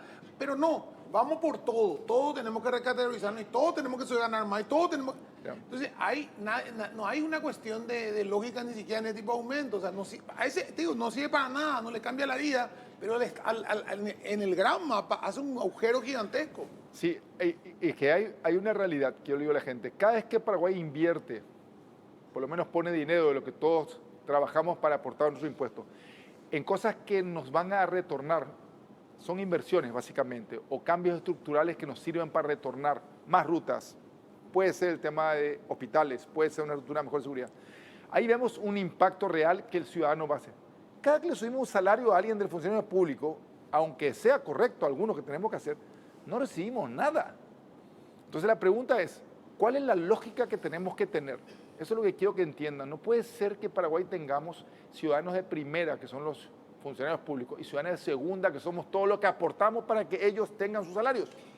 Tiene que haber una equidad. No puede ser que alguien que arranca siendo docente en 2 turnos, trabajando 8 horas como trabajamos todos, yo trabajo 10 horas por día, tengamos el mismo nivel, digamos, de 7 millones contra una persona que gana 3 millones. Somos ciudadanos diferentes. Y eso fue creado dentro del Congreso. No es una iniciativa del Poder Ejecutivo. Lo que pasa es que hay también una cuestión, Jaime, acá que ahí siento, ¿verdad? Porque yo veo médicos que ganan en el sector médico, que estudiaron 10 años. Se quemaron las pestañas estudiando, porque yo creo que todavía no se recibe médico cualquiera en el Paraguay. Puede ser que alguno pase por el filtro. Y que ganan 5, 6 millones de guaraníes, 7 millones de guaraníes, 10, 8 millones de guaraníes. Y veo una secretaria de un ente público que gana 14 millones de guaraníes o 12 millones, porque tiene 20 años de antigüedad. Y tiene cierto curso. O sea, ¿y eso qué es? Entonces, es lo que digo, hermano, yo quiero pagarle más a ese médico. ¿Qué? A mí me sirve pagarle más a ese médico, me sirve pagarle más a esa enfermera, pero no me sirve pagarle más, como vos decís, al encargado del área administrativa del Ministerio de Salud que se encarga de hacer la planilla, que ya gana 12 millones, pagarle 12.500, porque no me sirve para nada. Pero volviendo a tu concepto, eso se llama meritocracia. Claro. Eso no hay en infraestructura. Pero mira, en diputados se introdujo un concepto letal. Quieren homologar todos los personales administrativos, incluyendo como la carrera de los médicos. Un personal administrativo del Ministerio de Salud, ¿cuál es la diferencia de un personal administrativo del Ministerio de Educación o un personal administrativo en el... Es administrativo. ¿Cómo le vas a poner el plan de carrera como si fuera un médico? O lo que vos estás diciendo, ¿cómo le pagamos esto acá? Y ese es el fondo de la cuestión.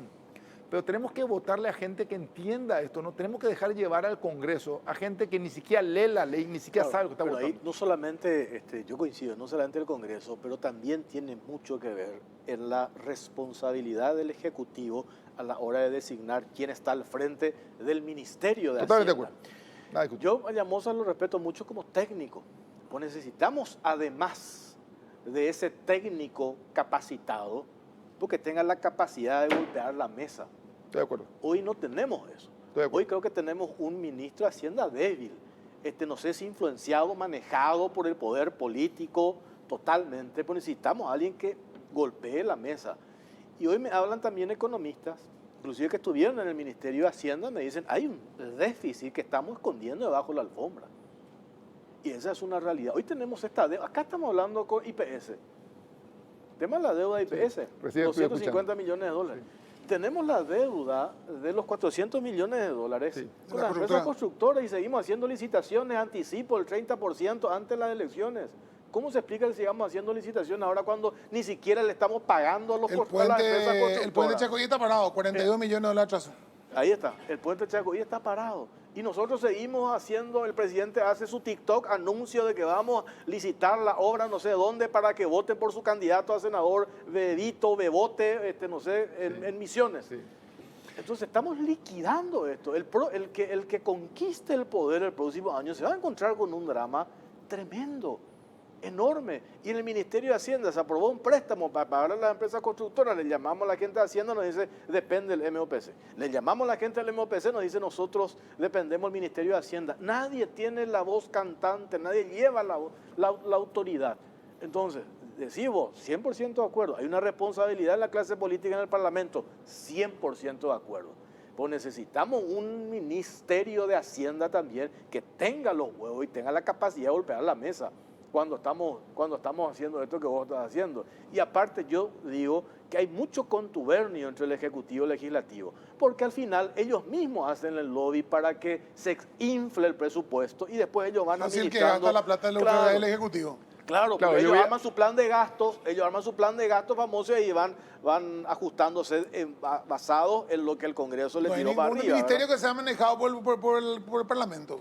No existe. Sí, pero ahí voy a hacer una excepción que va a ser importante. Yo en los años que llevo trabajando, digamos, del lado empresarial con el sector público, aprendí algo. Primero, coincido contigo que en la lógica del poder de Paraguay hace falta, lo ideal, o un ministro de Hacienda de mucho poder, como Sí. tienen otros países, que pueda eventualmente, que no lo tiene hoy en día, tiene un mecanismo que es el plan de caja, ¿ok? Sí. Pero no tiene un mecanismo de parar y anular iniciativas del resto de los ministerios. Tiene que tener una figura, digamos, muy fuerte, respaldada, o un presidente que tenga la visión y la preparación para liderar su equipo y que absolutamente no tengamos diferencias. De modo que cuando vayamos al Congreso, no tengamos que estar negociando tanto espacios de gobernabilidad, porque esa es la lógica que hoy ocurre. Un gobierno que no tiene la capacidad de mantener ordenadamente las finanzas públicas en ambos lados de la cancha, internamente en su estructura y en el Congreso, tiene este tipo de cosas que nos pasan unas facturas horribles. Pero ahí coincido contigo un poco que quizás la palabra que voy a usar es horrible, pero no, lo más triste. O sea, tengo que encontrar esperanza y ponerme contento de encontrar líderes suficientemente fuertes con convicción nacionalista de país. Acá tenemos mucha gente que no tiene correctamente la visión de país instalada y está dispuesta a hacer lo que haga falta para que salgamos adelante todos, no ellos, no él. Pero no solamente liderazgo, porque muchas un liderazgo mesiánico que tenga una nacionalista, que sea una especie de Carlos Antonio López, pero que no tenga idea de economía en lo más mínimo, no tenga idea de ni cómo se maneja un país, de cómo se maneja un Estado, de cómo se maneja una deuda, de cómo se obtiene un préstamo. Acá anda aprobado un préstamo La autorizan la liquidez a tomar un préstamo que no existe. Una figura que no existe como préstamo, no sé quién le va a prestar. Error. Yo te digo. Entonces, ¿cómo podemos pretender? Y un presidente que dice, sí, voy a aprobar esa ley. O sea, que me entiende menos todavía. O entiende muchísimo y es muy jodido lo que tiene bajo la manga. Entonces, nos van a sacar un préstamo de un organismo marciano que va a prestarnos no sé qué tasa, no sé qué monto, ¿para qué? Y eso es lo más grave. Yo siempre digo la frase, administrar un país requiere mucha responsabilidad y mucho conocimiento. Si no lo tienes, estamos en problemas serios. Entonces, tenemos que elegir mejor. Para cerrar, ¿ustedes están haciendo algún lobby que hacen del Club Ejecutivo? Sí, nosotros estamos trabajando en esto del presupuesto ya desde junio. O sea, yo digo, trabajamos mucho con toda la gente alrededor y sabemos que la instancia más importante es ahora. Va a comenzar, digamos, casi vamos a tener unas 2 semanas importantes en el Senado y yo pienso que ahí se define. Nosotros hemos tenido ya los años que llevamos trabajando con esto, sabemos que la dinámica más importante se da en el Senado, ¿no? Consideramos que ahí es el punto donde se retrotraen o se aprueban cosas que nos van a pasar eventualmente una factura para más adelante. Así que arrancan 2 semanas complicadas. Jaime, gracias por tu tiempo, muy amable. Gracias a los dos. Nosotros hacemos una pausa a la vuelta, nos metemos en el tema Fiscalía General del Estado, pero antes, atención a todas las personas que están coleccionando los autitos Shell. Yo, ¿Sí? sí, me falta la pilita. ¿Te falta algún modelo? La pila. ¿Te falta la batería? Sí, señor. Bueno, ahora vas a poder tener la colección completa. Shell sortea 300 cajas de edición limitada con los 4 modelos de la colección, más 3 modelos exclusivos y 2 baterías. 7 autitos en total, con todo incluido, para que te consagres como un verdadero coleccionista. Y lo mejor es que participan todas tus cargas de combustible Shell, todas las cargas. Ingresá tu factura en www.shell.com.py, participa y llévate la colección Shell completa. Shell, el emblema preferido de los paraguayos. Yo pensé que tío Lucho me iba a mandar. ¿Eh? ¿No me Imposible. manda? Bueno, así luego. Bueno, viaja tranquilo con Banco Baza, pagando hasta en 12 cuotas sin intereses en tu tarjeta de crédito en todas las agencias de viaje de aerolínea del país. Banco Baza, cuando quieras estamos.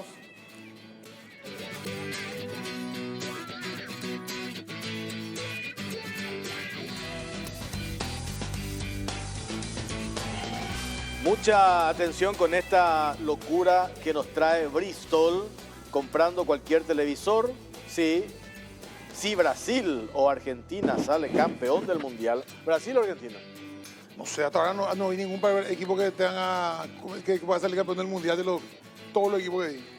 Tu TV te sale gratis. Si Brasil o Argentina sale campeón del Mundial, tu TV te sale gratis. Además, con los mejores precios. Y participa de la promo 1.000 millones en premios. Anda ahora mismo a comprar tu televisor porque esta promo es una verdadera locura y debes aprovechar. Bristol, la mejor casa de electrodomésticos del país. Bueno, tercer tema, Fiscalía General del Estado. Están con nosotros la doctora Carolina Ferreira de Gorostiaga. ¿Qué tal, doctora? ¿Cómo te va? ¿Qué tal? ¿Cómo están, Jorge, Pipo? ¿Qué tal? Buenas noches. Está cocinado esto, ¿verdad? Y todo parecería indicar que sí, por los manejos bastante extraños que se dieron en este proceso y sobre todo porque lo que llama mucho la atención es que hay una suerte de cercenamiento a la participación.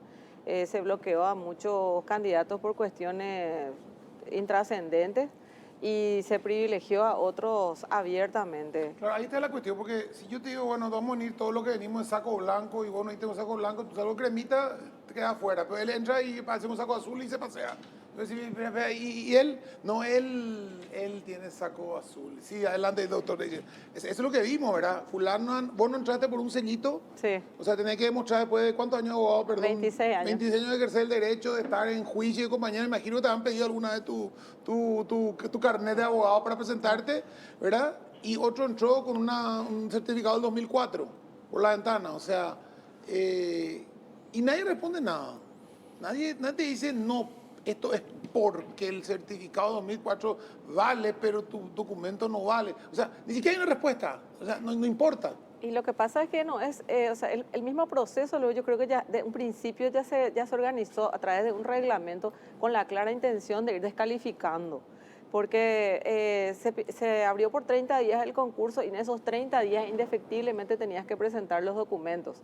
Y hay que tener en cuenta también que había un documento que a varios abogados le hizo rebotar, que es la constancia de no poseer sanciones en la Corte Suprema de Justicia. Y ese documento entregaba justamente la Secretaría General, la hija de la doctora Mónica Seifa.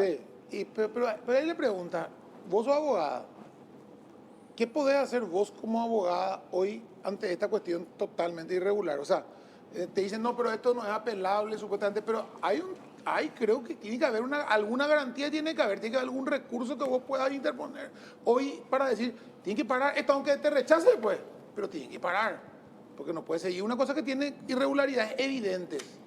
Pero es como yo te digo, la posibilidad que hay es la presentación de una acción de inconstitucionalidad. Pero eso otra vez va a la esfera de la Corte, que la Corte es quien tiene que decidir. Ahora, lo que es llamativo, como te digo, es el hecho de darle tanta celeridad a este proceso. O sea, que se quiere hacer prácticamente a tambor batiente y sacar esta terna antes del 18 de diciembre. Pues se está haciéndolo, ¿no? ¿Qué se quiere? Y se está haciendo. Entonces, prácticamente se cerraron todas las posibilidades de que haya más participación, porque no solamente hablo de mi caso en particular, sino también hay que tener en cuenta la gente que no se presentó. O sea, hay gente que directamente ya no se presenta porque ya no quiere prestarse al manoseo. Por ejemplo, como es este examen que se hace, que es un examen memorístico, donde vienen preguntas rebuscadas, y un abogado hoy día no tiene por qué saber de memoria y recitar como loro del código. Lo que tiene que saber es interpretar las leyes. Un fiscal general del Estado tiene que tener capacidad de gestión, tiene que tener inteligencia emocional, tiene que tener conocimiento del presupuesto, tiene que tener muchísimas cualidades para poder ternar o ocupar posteriormente el cargo. Sin embargo, para medirle un examen de memoria no tiene ningún sentido, y a mucha gente inclusive ya se descalificó otra vez en ese examen. Y por eso que la gente no se quiere presentar, porque te quema, porque todo el mundo dice, no, pero este es un burro. Y nada que ver, son personas muy preparadas, o personas que inclusive tienen hasta doctorado, que no pueden pasar ese examen porque es un examen tramposo. Y eso hay que decirlo, y eso la gente tiene que saber, porque no solamente en el proceso de Fiscalía General se hace ese examen tramposo, sino en todos los procesos de designación de jueces y fiscales. Entonces siempre hay mucha gente que queda eliminado a consecuencia de ese examen, y de nada te sirve que tengas título con sello o sin sello, posgrado, doctorado, lo que sea, si no salvas un examen de gabarito, que es un examen de selección múltiple. Eso es absolutamente inconstitucional. No podés dejarle de lado a una persona que tiene todos los requisitos que la Constitución establece por un examencito que se hace en forma arbitraria y caprichosa. Doctor Blas Bernal, ¿qué tal? ¿Cómo te va? Hola Jorge, ¿qué tal? ¿Cómo estás? Un saludo para vos, para Pipo y para toda la audiencia. ¿Tú seguís en carrera? Yo estuve el viernes, me presenté para la audiencia pública. Y ahora lo único que ya queda pendiente es el tema de la evaluación respecto a la integridad de los postulantes. Que esa es una cuestión subjetiva, ¿verdad? Totalmente. Bueno, la audiencia pública también es En subjetiva. realidad todo, ¿verdad? Excepto los puntos, ¿verdad? El examen. Mira, en el caso de la audiencia pública, en mi caso particular, a mí me descontaron puntos justamente porque me excedí del tiempo establecido en el reglamento, que es de 10 minutos. Espera, ¿por eso te sacaron puntos? Me sacaron puntos por eso. Es más, en el caso de otro postulante, su exposición duró 15 minutos con 26 segundos. O sea, probablemente... ¿Y no le sacaron puntos? No ni siquiera le objetaron. ¿Quién, por ejemplo, pasaron? El primer postulante, justamente. En el caso de Arregui. O sea, el primer postulante habló 15 minutos 20, claro, no le sacaron puntos. Te excediste un minuto y te sacaron puntos. No fue ni siquiera objetado, ¿verdad? Entonces, pues de hecho que hay un tufillo raro. Yo coincido plenamente con lo que estaba diciendo acá la doctora, ¿verdad? O sea, desde el primer momento existió un manoseo exponencial realmente en todas estas cuestiones, ¿verdad? Pero, mira, hablaba yo también el día de la audiencia pública con algunos colegas, y lo que sí rescato y celebro muchísimo, por más de que obviamente eso no le sirve absolutamente para nada, es la postura de algunos colegas, y principalmente colegas que están en el ejercicio de la profesión, que obviamente eran conscientes realistas, de que tenían mínimas posibilidades de tener, digamos, algún tipo de chance, ¿verdad? Pero esta postulación lo hacían como una especie de justamente de reacción y de desaprobación a este sistema. Entonces yo, digamos, independientemente a todo lo que ocurra y lo que conlleva este proceso, yo celebro muchísimo eso porque me parece que es la única forma de que intentemos o de que tengamos esperanza de que alguna vez, por lo menos en algo, cambie este sistema. Porque lógicamente se escucharon tantas cosas de que esto está digitado, de que esto está cocinado.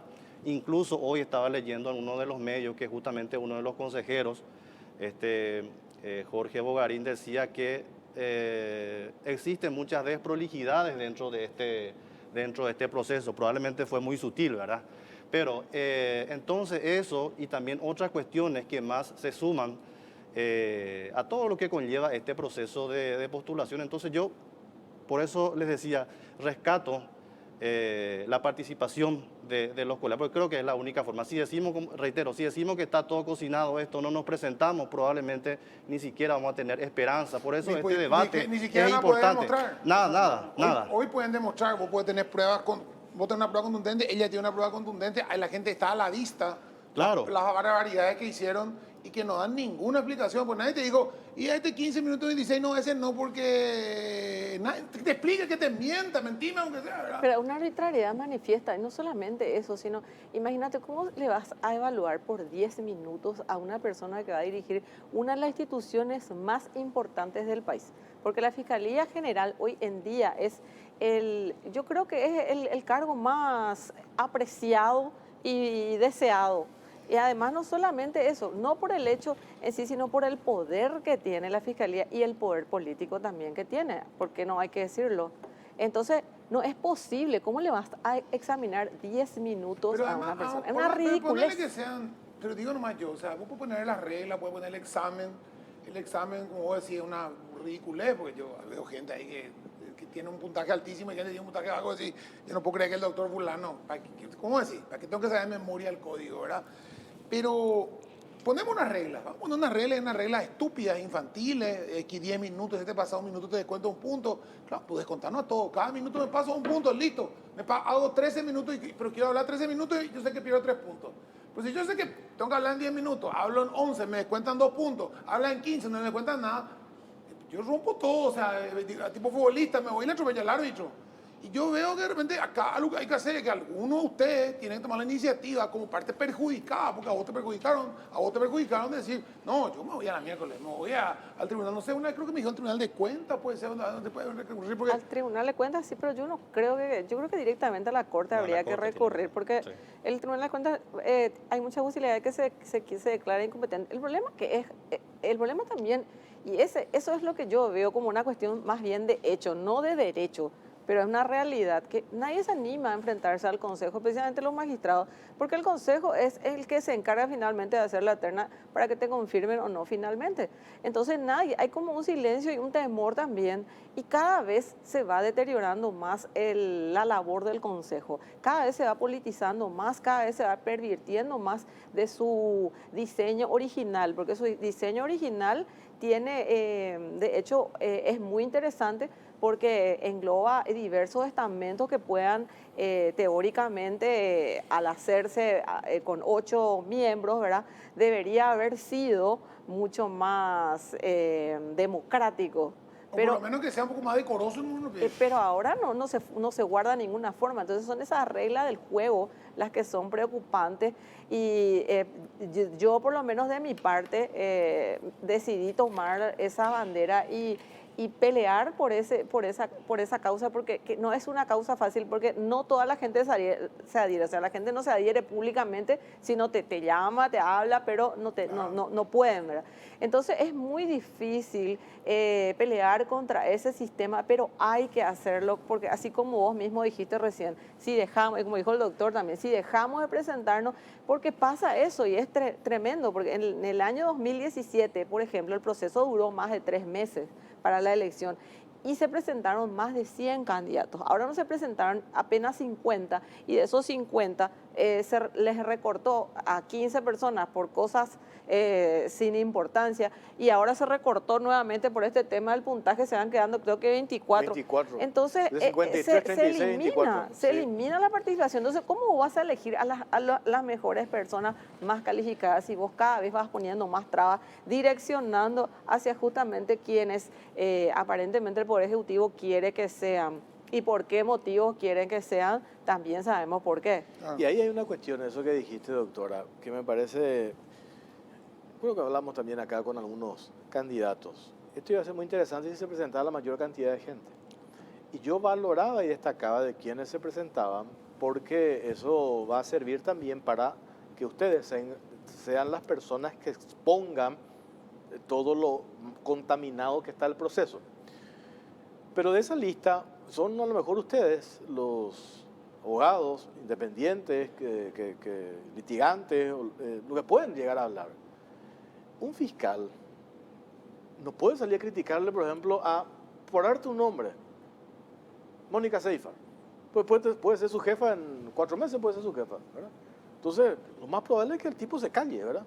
Diga, y hay varios de esos que conozco, que actualmente son fiscales, ¿verdad? Algunos de ellos muy buenos. Y tuvieron una calificación, creo que en el examen que creo que tuvo punto bajísimo versus los otros que tuvieron. Dije, ¿cómo se entiende eso? Y ellos no van a criticar, ¿verdad? Porque por una cuestión lógica, por eso que estás diciendo. Ahora, ¿quiénes son los que pueden hacerlo? Son ustedes. Y lo otro que les da cierta tranquilidad o libertad al doctor Oscar Paciello, a Roberto González, bueno, eso no tiene, creo que no le importa absolutamente nada, ya está más allá del bien y el mal, porque ya no hace falta contar Santa quién Cruz. es. Después está lo de Santa Cruz, después está Edgar Olmedo, porque cuando me contaron a mí quién confeccionó el examen, me dijeron que hizo el doctor Ramírez Candia, y dije, bueno, menos mal. Porque imagínense ustedes que uno de estos pizatroncos hagan el examen, ustedes tienen que rendir, ¿verdad? Uno de estos que mencioné. O Roberto González, Si alguno de esos puede, ¿verdad? alguno de los 8 puede rendir el examen, es lo que yo quiero ver. Pero Yo quiero hacer rendir el examen a uno de los 8, Sí. a ver cuántos sacan. Pero lo grave acá es que y hay un sector que yo percibo también, inclusive de la prensa, que estamos muy callados, ¿verdad?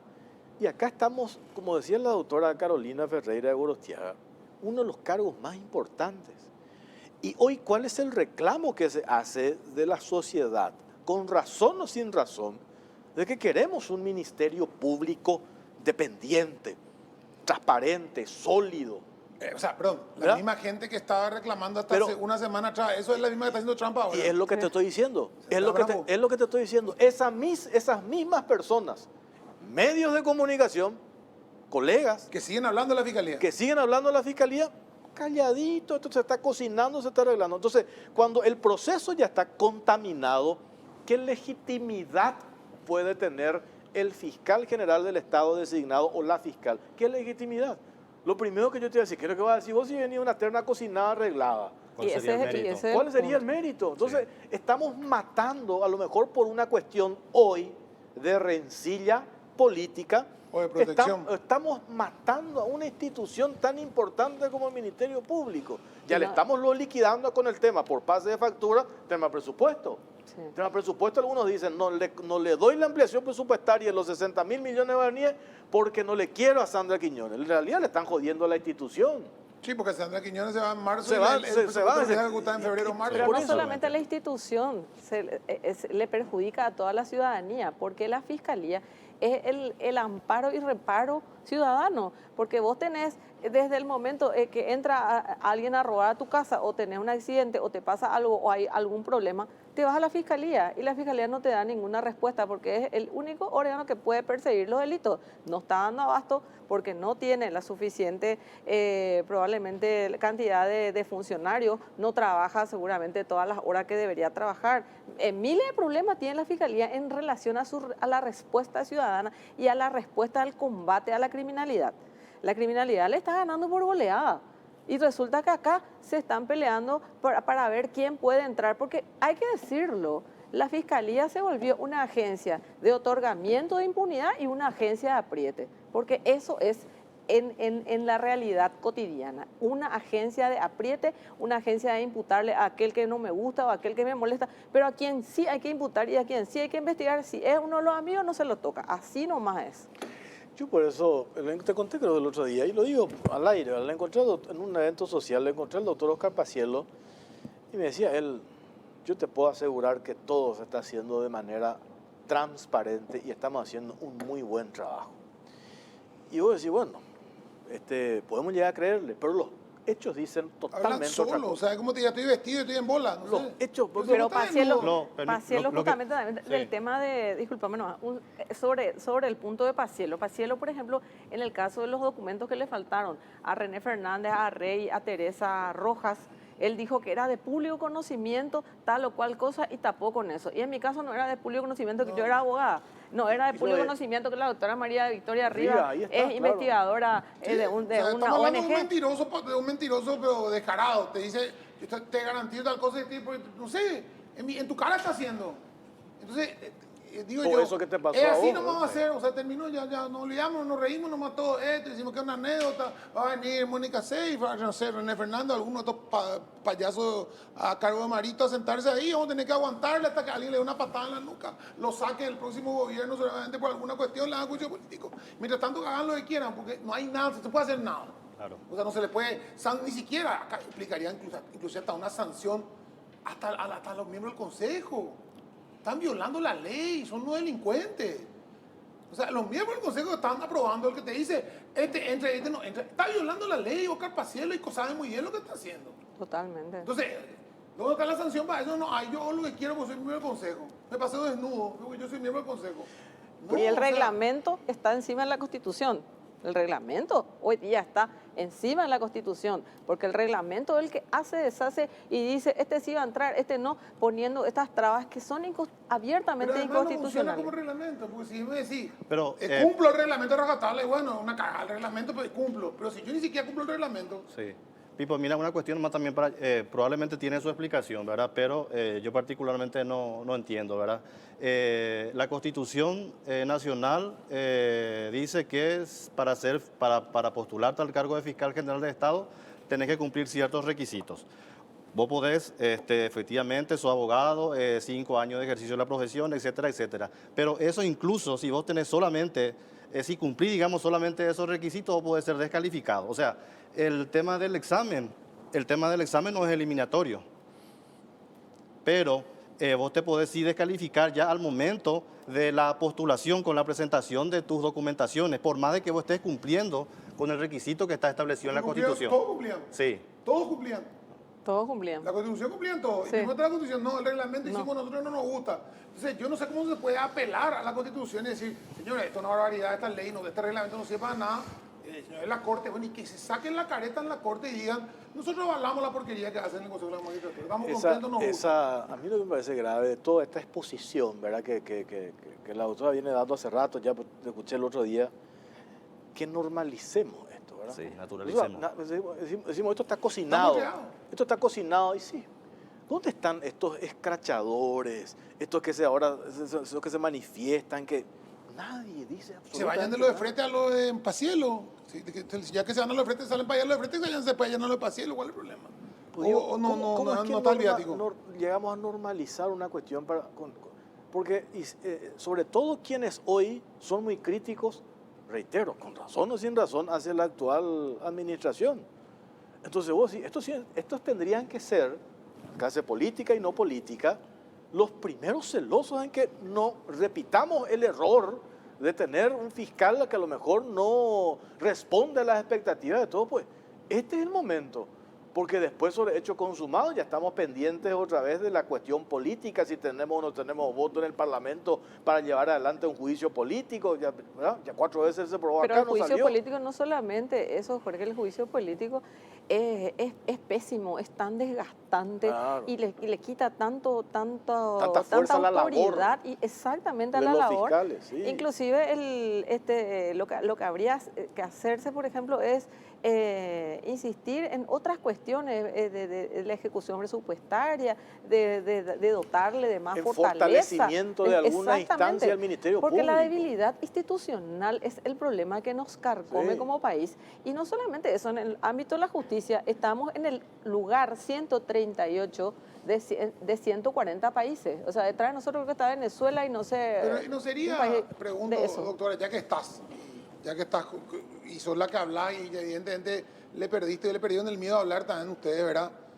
¿No sería bueno presentarse con constitucionalidad y que la Corte misma nos diga, avale la Corte? Y si la Corte avala, bueno, sean responsables ellos también y sean pasibles de un juicio político eventual en el futuro por una acción como esta. Y la verdad Porque que si no le deja como muy, todo el mundo silba, mira el techo. Y la verdad que yo estoy analizando es presentar eso, no solamente contra este reglamento, sino contra el otro reglamento también, el que es general para jueces, fiscales, etcétera. Porque justamente la vez pasada, o sea, tantas personas se aplazaron en un examen así malicioso que se hizo hace un año atrás, que este año para integrar las ternas les faltaba gente. O sea, es tanto Sí, hay ternas de tanto uno- de un recortar, miembro. sí, Claro. porque tanto recortaron todo, que es una cosa que de repente ya no hay con quién llenar. Entonces, y mucha gente, como te digo, deja de presentarse por ese motivo, se está perdiendo valores importantísimos dentro del Poder Judicial, porque la mayoría que tiene ciertos años de servicio y puede acogerse a la jubilación, hoy día lo está haciendo. La gente que tiene experiencia, justamente las personas que van a poder tener esa independencia del momento que tengan inamovilidad, porque la inamovilidad es lo que te da la seguridad de que no te van a echar, de que no vas a estar con una espada de Damocles sobre la cabeza. Porque ¿cuál es la primera cuestión fundamental que tiene que tener un juez? Es la posibilidad de ser independiente a cualquier presión y poder manejar esos asuntos tan delicados que están en sus manos. Es una cuestión demasiado importante y sin embargo acá se maneja totalmente para dar trabajo a los amigos que probablemente en el sector privado no van a poder trabajar y los parientes, porque si te pones a investigar la parentela de todos los entre consejeros, ministros, etcétera, etcétera, y políticos, ni qué decir que están, vas a encontrar que son todos parientes Difícil de encontrar que no sea. es una justicia endogámica, básicamente, hoy día. Vamos a hacer la última pausa del programa, venimos enseguida.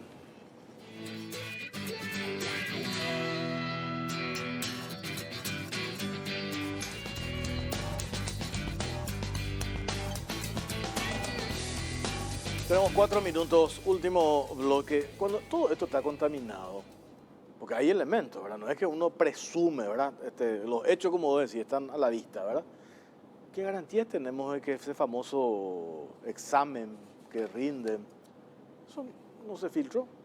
Pues a mí me llama la atención, no quiero nomás decir nombres, de a quien uno le escucha hablar, que yo lo respeto mucho, fiscal, y son muy sólidos. Sí, vos te das cuenta cuando alguien se expresa, ¿verdad? La solidez en el contenido de su exposición, ¿verdad? Y aparecen otros así con un puntaje mucho más alto que entonces eso es subjetivo, se puede presumir de que se pudo haber, hoy pues ya podemos dudar de todo, ¿verdad? Si estos ya están luego contaminando este proceso, pues ¿por qué serían tan justos en ese tema del examen, verdad? Y el examen es un examen memorístico, o sea, es un examen, acá el derecho se está enseñando como en el siglo XVII, tenés que saber las leyes de memoria.